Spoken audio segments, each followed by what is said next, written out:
할렐루야. 날씨가 계속 무덥습니다. 성도님들 건강에 더욱 유의하시고 무더운 여름날에도 주님 주신 힘으로 강건하게 살아가시기를 주의 이름으로 축복합니다. 요즘 대선을 앞두고서 각 후보들 간의 토론 배틀이 한창임을 여러분들도 잘 알 것입니다. 그런데 이런 토론이 때로는 때아니 마치 전쟁처럼 보여서 우리의 인상을 찌푸리게 하는 경우도 있습니다. 왜냐하면 서로 세워주기보다는 남을 비방하고 헐뜯고 그리고 상대방을 깎아내리기에 열심이다 보니까 저들이 손에 칼만 안 쥐었지 당장이라도 상대방을 죽일 것처럼만 보입니다. 그럴 때면 저도 가끔은 이런 가사가 생각이 납니다. 이마 제발 그 강을 건너지 말아라. 왜냐하면 다 함께 잘 올라갔으면 좋겠는데 자기만 이기려고 남을 짓밟고 나아가려는 그런 이기적인 모습에 다 함께 추락할 수도 있겠다는 생각을 하게 되기에 그렇습니다. 그러면서 간절히 바라봅니다. 서로 네거티브 공격으로 남을 짓밟기보다는 좀 서로 잘 세워주면서 서로가 다 함께 잘 사는 그런 대한민국을 만들어 주었으면 하는 바람이죠. 그리고 이런 바람은 오늘 성경에서 말씀하시는 하나님의 바람이기도 합니다. 오늘 본문을 보시면 이스라엘 백성들이 이제 가나안 땅에 들어가서 어떤 적과의 전쟁에 임할 시에 그 자세가 어떠해야 되는가에 대해서 하나님 우리에게 말씀해 주고 있습니다. 먼저 3절 4절 보면 하나님께서 이렇게 말씀하십니다. 같이 한번 읽어보실래요? 시작. 말하여 이르기를 이스라엘아 들으라 너희가 오늘 너희의 대적과 싸우려고 나왔으니 마음에 겁내지 말며 두려워하지 말며 떨지 말며 그들로 말미암아 놀라지 말라. 너희 하나님 여호와는 너희와 함께 행하시며 너희를 위하여 너희 적군과 싸우시고 구원하실 것이다 할 것이며. 아멘. 여기 보시면 하나님은 이스라엘 백성들에게 먼저 이 전쟁의 주관자가 누구이신가를 분명히 알려주고 있습니다. 여러분, 이 전쟁의 주관자가 누구입니까? 전쟁을 하는 너희가 아니라 누구라고 말씀하십니까? 바로 나 하나님이시다 라는 것을 분명히 밝히고 있습니다. 그러면서 아무리 힘들고 어려운 전쟁을 한다 할지라도 하나님이 너희와 함께 하실 것이며 너희를 위하여 적군과 친히 싸우실 것이다 라고 말씀하죠. 그러니 겁내지 말고 두려워하지 말고 떨지도 말고 놀라지도 말니까 오직 나 하나님을 믿으라 라고 오늘 하나님은 말씀하고 있습니다. 결국 이 말이 무슨 말이겠습니까? 바로 전쟁에서 가장 중요한 것은 나를 아는 것입니다. 즉 지피지기면 백전백승이라고 했죠. 어떤 전쟁을 해야 될 때 반드시 내가 지금 누구와 전쟁을 할 것이며 또 이 전쟁에서 나를 도울 자는 누구인가를 분명히 알아야 하겠는데 오늘 하나님은 거기에 대해서 분명히 말씀하십니다. 이 전쟁의 주관자는 누구라고요? 하나님이시다. 그리고 너희는 나의 도움으로 이 전쟁에서 승리할 것이다 라고 말씀하고 있다는 것입니다. 자, 그런 의미에서 오늘 하나님은 이스라엘 백성들에게 내가 이 전쟁의 주관자이기 때문에 너희들이 굳이 그 전쟁 앞에서 겁도 내지 말고 두려워하지 말고 떨지도 말라. 그리고 능히 그 전쟁을 내가 이기게 하겠다라고 말씀하신다고 볼 때 여러분, 만약에 이 전쟁이 여러분 앞에 놓여 있다면 여러분은 어떻게 하시겠습니까? 이미 하나님께서 우리의 승리를 예견한 이 전쟁, 아무리 적의 수가 많고 또 적의 그 활약이라든가 뭐 병거라든가 무기가 많다 할지라도 그 전쟁에서 여러분 떨 이유가 있겠습니까? 두려워할 필요가 있을까요? 전혀 없을 것입니다. 사랑하는 성도 여러분, 오늘 말씀 우리의 삶 가운데서도 분명히 적용하실 수 있기를 바랍니다. 하나님이 우리와 함께 하시면 우리는 결코 두려워할 것이 없음을 믿으시길 바랍니다. 오늘 하나님은 이스라엘 백성들로 하여금 어떠한 전쟁 상황에 맞닿는다 할지라도 승리할 것입니다. 어떤 상황 속에서도 동요하거나 두려워하거나 겁내지 말고 승리를 주실 그 하나님을 믿으라라고 말씀합니다. 그러면서 전쟁에 참여할 자들을 하나님께서 선별해 내시는데요.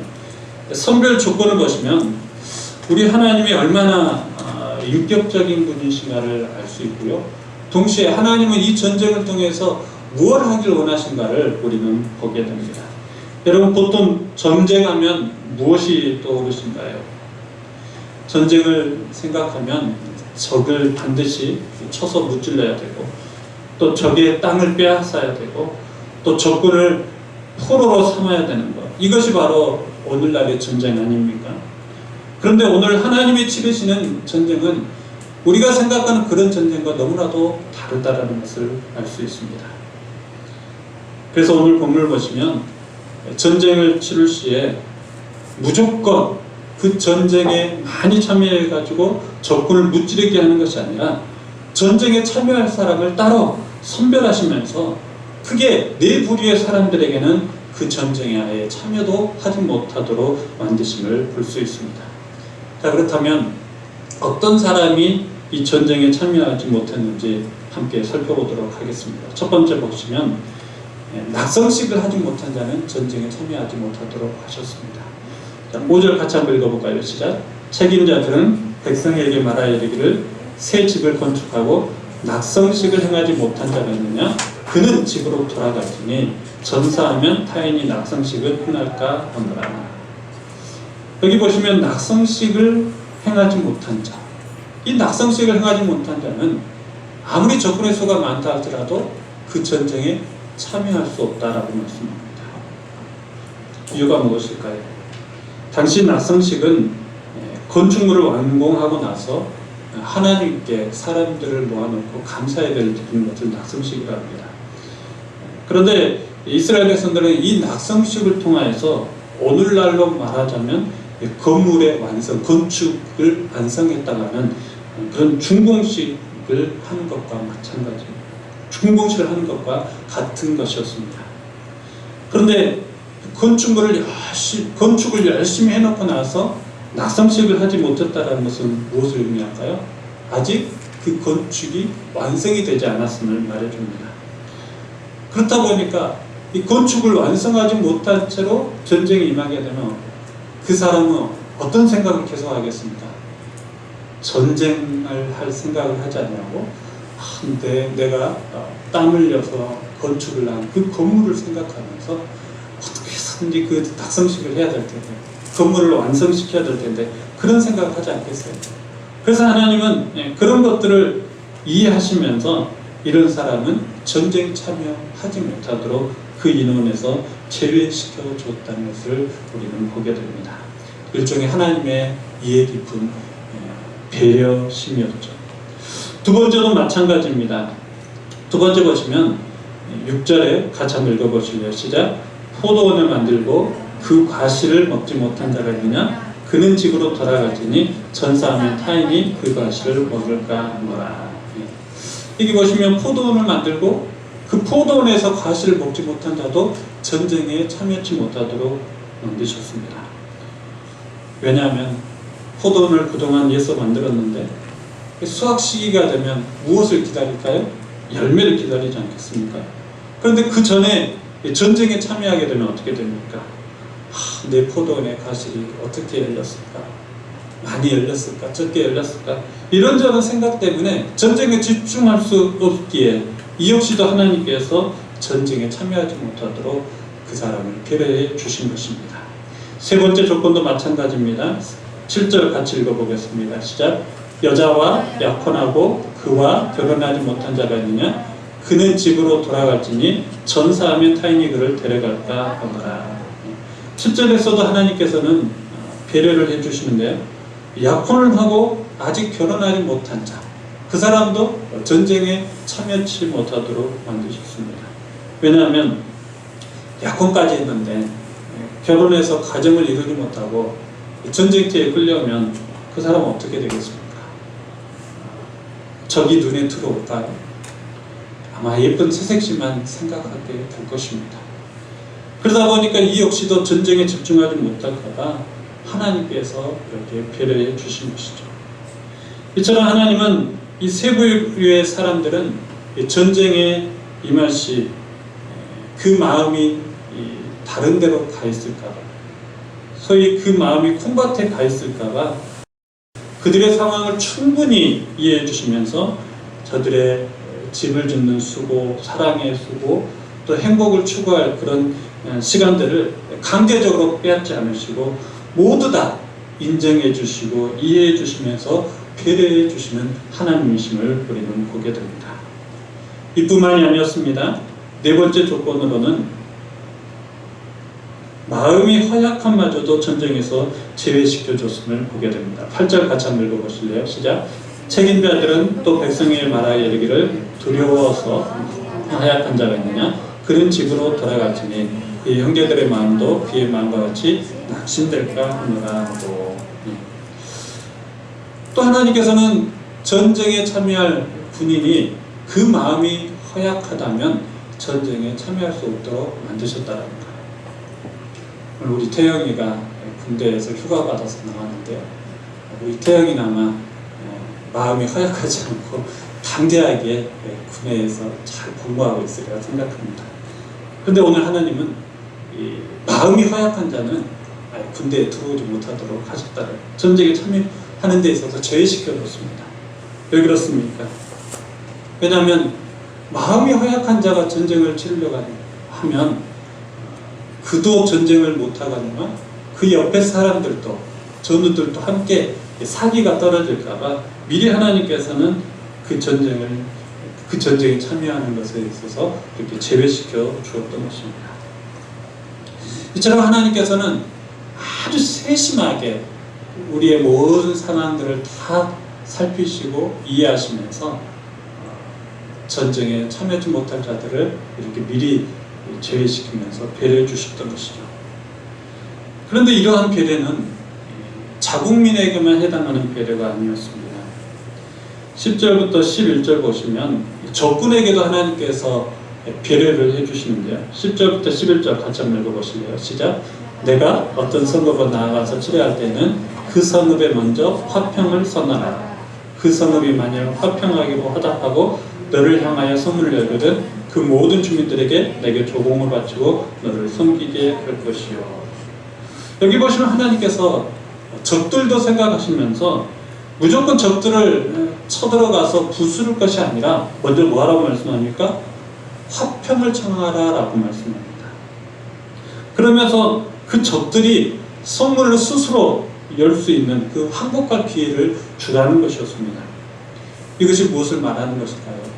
하나님은 결코 전쟁을 통해서 그 어떠한 생명도 해하지 않기를 원하심을 여러분 믿으시길 바랍니다. 하나님은 결코 어떤 전쟁을 통하여서 피 흘림이 있는 것을 원치 않는다는 사실입니다. 다시 말해서 하나님께서 치르시고자 하는 전쟁의 목적은 적과 싸우는 데 있지 않고 평화에 있음을 꼭 기억할 수 있기를 바랍니다. 다시 말해 하나님께서 전쟁하시려는 이유는 그 전쟁을 통해서 평화를 만들기 위한, 그래서 하나님의 뜻이 이루어지는 나라가 되기 위해서 하나님은 전쟁을 치르신다는 사실입니다. 여러분, 하나님의 나라가 어떤 나라입니까?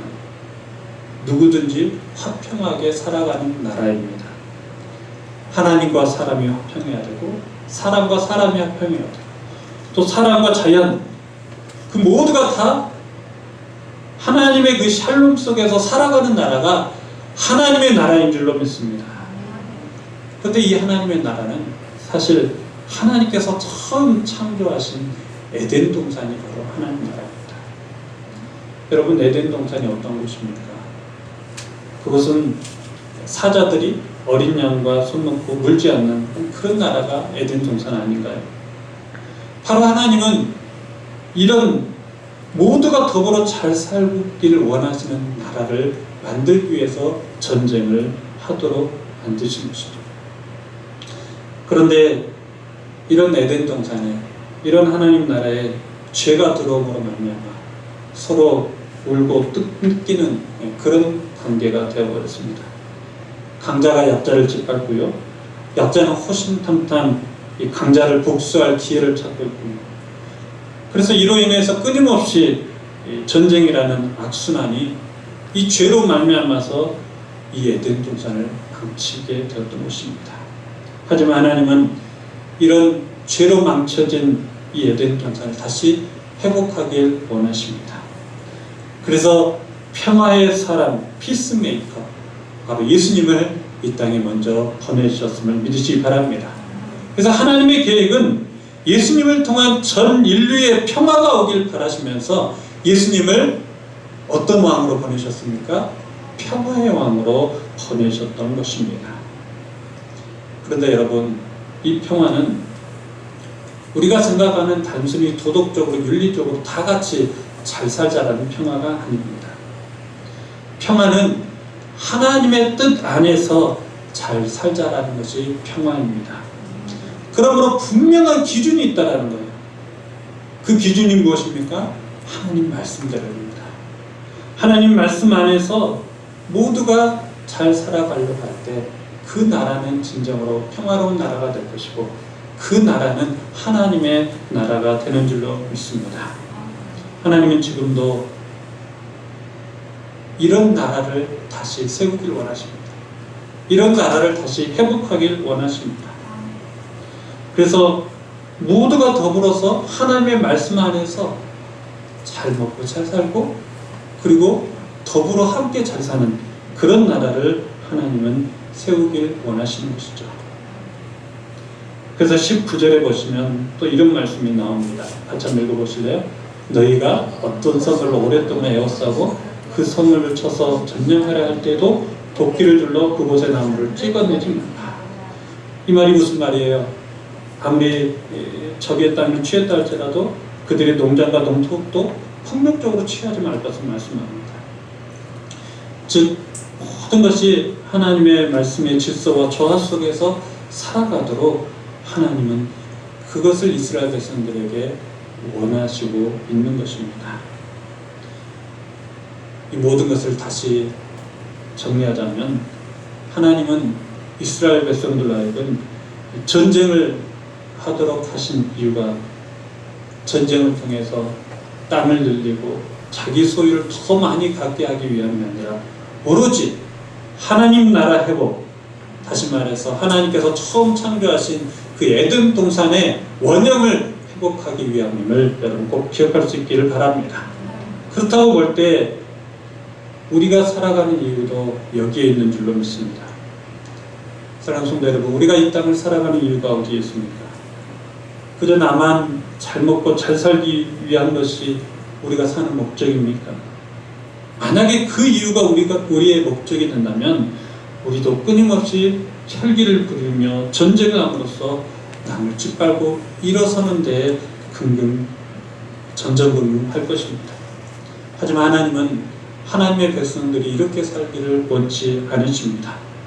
하나님은 우리가 이 땅을 살아갈 때에 나만을 위해서 살 것이 아니라 하나님이 처음 창조하셨던 그 에덴 동산의 원형을 회복하기를 원하심을 여러분 꼭 기억할 수 있기를 바랍니다. 그러기 위해서는 우리도 누구에게든지 우리 예수님께서 행하셨던 것처럼 피스메이커가 되어 주어야 될 줄로 믿습니다. 서로 더불어 잘 살아가기 위해서 자신의 것을 기꺼이 내어주고 또 희생하고 섬기고 또 헌신하고 봉사하고 배려하는 삶을 살아갈 때 진정 그 나라는 하나님께서 보시기에 좋은 나라, 아름다운 나라, 에덴 동산과 같은 천국과 같은 나라가 되는 줄로 믿습니다. 그 나라 한번 만들어갈 수 있기를 바랍니다. 그 나라 회복을 위해서 우리 다 같이 살아보실 수 있기를 바랍니다. 반면에 하나님은 싫어하시는 죄에 대해서는 굉장히 단호할 것을 명령하십니다.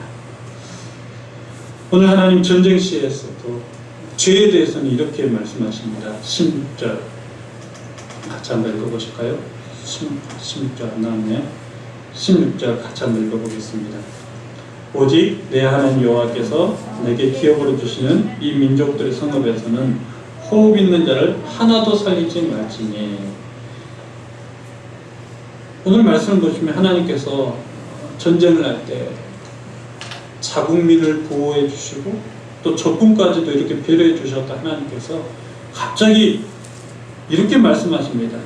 이 민족들의 성읍에서는 호흡 있는 자를 하나도 살리지 말지. 이 말이 무슨 말이에요? 모든 사람들을 다 죽이라고 말씀합니다. 이 말씀은 하나님께서 이스라엘 백성들에게 가나안 족속들을 진멸하라는 명령이었습니다. 왜 하나님께서 그 가나안 족속을 이렇게 무참할 정도로 진멸하라고 명령하셨던 것일까요? 그것은 당시 가나안의 헷 족속, 아모리 족속, 가나안 족속, 브리스 족속, 히위 족속, 그리고 여부 족속들이 너무나도 많은 죄악으로 하나님 앞에서 가증한 일들을 행하고 있었기에 그렇습니다. 그래서 하나님은 이들의 죄가 너무나도 만연해 있기 때문에 이들의 죄가 혹시라도 이스라엘 백성들에게 오염될까봐, 전염될까봐 하나님은 그 전에 그들을 다 뭐하라고 말씀하신 겁니까? 진멸하라고 말씀하신 겁니다. 그리고 이 진멸은 죄에 대한 하나님의 엄중한 심판을 말합니다. 이 심판이 있어야만 죄는 사라지고 의로운 새 세상이 올 수 있기에 하나님이 이렇게 명령하신 것입니다. 사랑하는 성도 여러분, 우리가 사는 세상도 마찬가지입니다. 하나님은 지금도 죄로 물든 이 세상을 의롭게 하시고자 죄에 대해서는 아주 엄하게 다루신다는 사실을 꼭 기억할 수 있기를 바랍니다. 그리고 그 죄에 대해서는 반드시 심판하실 것입니다. 그런데 이 심판을 누가 먼저 받으셨습니까? 바로 우리 예수님이 우리 대신해서 받으셨습니다. 그래서 예수님께서는 십자가에서 처형당하셨습니다. 왜냐하면 우리의 죄값으로 하나님의 엄중한 심판을 예수님이 대신 치르신 것입니다. 그리고는 이 땅의 죄악을 물리치시고 새 세상을 창조하셨습니다. 하지만 여전히 남아있는 죄악된 본성은 틈만 나면 우리를 다시 죄악으로 몰아가려고 합니다. 그러기에 우리도 이스라엘 백성들처럼 전쟁을 해야만 합니다. 하지만 기억하십시오. 이 전쟁은 혈과 육으로 싸우는 전쟁이 아니고 영적 전쟁임을 꼭 기억할 수 있기를 바랍니다. 왜 영적 전쟁입니까? 우리 안에 있는 죄악된 본성과 싸워야 하는 보이지 않는 전쟁이기에 바로 영적 전쟁입니다.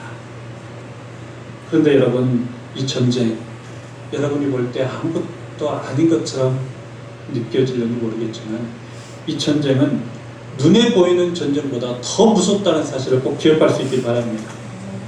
오죽하면 성경에서 사탄은 우리를 두루 삼킬 만큼 우는 사자와 같이 덤벼들 것이라고 말씀하겠습니다.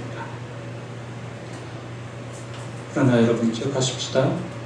아무리 사탄이 우는 사자와 같이 우리를 덤벼든다 할지라도 우리가 두려워할 이유는 없습니다. 우리가 겁낼 필요도 없습니다. 왜 그렇습니까? 하나님께서 이미 그 사탄을 짓밟아 이기셨기 때문입니다. 그리고 자세히 보시면 그 사탄은 아무리 우리를 향해서 우는 사자와 같이 입을 벌리고 우리를 덤벼들지 몰라도 그 사자는 줄에 묶여있는 사자입니다. 그러니 우는 사자의 입만 보시고 겁에 질리지 마시라는 거예요. 우리가 봐야 될 것은 그 사자에 묶여있는 줄을 보십시오. 그렇다면 우리는 아무리 그 사자가 선한 사자이고 우리를 곧 삼켜 먹을 것만 같은 사자라 할지라도 겁내지 않게 될 줄로 믿습니다. 그러니 겁내지 마십시오. 두려워하지 마십시오. 이 영적 전쟁에서 승리하시는 저와 여러분 될 수 있길 바랍니다. 이제 말씀을 맺습니다. 오늘날 우리 주변에 참으로 전쟁이 치열함을 느낍니다. 육적인 전쟁도 치열하고요. 영적인 전쟁도 굉장히 치열합니다. 육적인 전쟁을 보자고 하면 서로가 어떻게 해서든 지금 자기만 옳다고 주장하고 자기만 올라가기 위해서, 자기만 이기기 위해서 남을 짓밟고 일어서는 일이 허다합니다. 하지만 이 사랑하는 성도 여러분, 오늘 말씀을 기억하시면서 이것은 하나님께서 원하시는 전쟁이 아니라는 것 꼭 기억할 수 있기를 바랍니다. 그리고 만약에 그 전쟁에 내가 끼어들어져 있다면 나는 무엇 때문에 전쟁하려고 하는가를 생각하십시오. 그리고 오늘 말씀을 생각하시면서 하나님이 원하시는 전쟁은 그 전쟁을 통해서 평화를 이루기 위함임을 꼭 기억하시면서 내가 먼저 희생하고 내가 먼저 다잡히고 내가 먼저 그 사람을 섬길 때 승리가 있다는 사실을 꼭 기억할 수 있길 바랍니다. 뿐만 아니라 영적 전쟁도 마찬가지입니다. 영적 전쟁에 있어서는 우리는 굉장히 단호해야 될 것입니다. 왜 그렇습니까? 죄악과 싸워야 되기에 그렇습니다. 하나님께서 그 가나안의 모든 족속들을 진멸하라 하셨던 것처럼 우리 영적 전쟁 앞에서는 정말 강한 군사처럼 그 사탄을 짓밟아 이겨야 될 줄로 믿습니다. 에베소서 6장 12절 13절에 이렇게 말씀합니다. 같이 한번 읽어보실래요? 시작. 우리의 씨름은 혈과 육을 상대하는 것이 아니요 통치자들과 권세들과 이 어둠의 세상 주관자들과 하늘에 있는 악의 영들을 상대합니다. 그러므로 하나님의 전신갑주를 취하라. 이는 악한 날에 너희가 능히 대적하고 모든 일을 행한 후에 서기 위함이라. 아멘. 사랑하는 성도 여러분, 우리가 치러야 될 전쟁, 영적 전쟁임을 꼭 기억하십시다. 근데 이 영적 전쟁에서 우리가 승리하려면 어떻게 해야 됩니까? 하나님의 전신갑주를 취해야 됩니다. 그 하나님의 전신갑주가 무엇입니까? 하나님의 말씀을 기억하면서 내가 정말로 왜 이 전쟁을 하려고 하는가를 꼭 다시 한번 되새겨볼 수 있길 바랍니다. 그리고 정말로 평화를 위해서 전쟁하시는 저와 여러분 될 수 있길 바랍니다. 그래서 이 전쟁을 통하여서 하나님의 나라가 이루어질 것을 믿는다면 절대 뒤로 후퇴해서도 안 될 것이고 밀려서도 안 될 것이고 하나님의 승리를 바라보면서 전진하며 나아가야 될 줄로 믿습니다. 그러나 하나님의 나라는 피 흘림이 없이 모두가 더불어 함께 화평을 누리고 잘 사는 나라입니다. 그렇기 때문에 혹시라도 그 전쟁을 하면서 남을 죽이는 일이 있다면 그 전쟁 역시도 하나님께서 기뻐하지 않는다라는 걸 기억하시면서 오늘 말씀을 생각하시면서 우리가 살아가고 있는 모든 전쟁 가운데 평화의 전쟁을 하실 수 있기를 주의 이름으로 축복합니다. 하나님 아버지 감사합니다. 또 말씀을 통하여서 하나님 우리가 이 땅을 살아가는 이유가 무엇인지를 또 분명히 알게 하시고 깨닫게 하시니 감사합니다. 하나님 우리가 이 땅을 살아가는 이유는 그저 우리만 잘 먹고 잘 살기 위함이 아니라 우리를 통하여서 하나님의 나라가 이루어지기 위함임을 분명히 기억할 수 있도록 도와주셔서 그러기에 하나님 아버지 우리는 남들처럼 내가 잘 되기 위해서 남을 짓밟고 일어서는 것이 아니라 오히려 그 사람을 섬겨주고 배려해주고 돕는 자로 살아갈 수 있도록 도와주시고 화평을 청하는 피스메이커가 될 수 있도록 인도하여 주시옵소서. 또 하나님 아버지 마지막 시대에 영적 전쟁의 치열함을 느낍니다. 하나님 우리 안에 죄악된 본성들 하나님 틈만 나면 우리로 하여금 죄악 가운데로 몰고 가는데 하나님 그 영적 전쟁에서 승리할 수 있도록 도와주시옵소서. 물러서지 않게 하여 주옵소서. 우리의 싸움 이미 예수님께서 승리하셨던 것처럼 우리도 영적 전쟁에서 승리하며 나아갈 수 있도록 주여 축복하여 주시옵소서. 오늘도 함께하여 주신 주님 감사드리오며 거룩하신 예수 그리스도 이름으로 간절히 기도드리옵나이다. 아멘. 지금은 우주 예수 그리스도의 무한하신 은혜와 하나님의 극진하신 사랑과 성령님의 감동 감화심과 위로 충만하심과 교통하심이 오늘 주신 말씀을 마음에 새기면서 뒤에 정말로 악과 선과 전쟁하는 세계에서 평화를 일으키면서 믿음으로 승리하기를 원하는 살아가는 모든 성도들 머리머리 위에와 가정과 경영하는 모든 산업 위에 또는 우리 한국교회 위에 이제로부터 영원토록 함께 있을지어다. 아멘.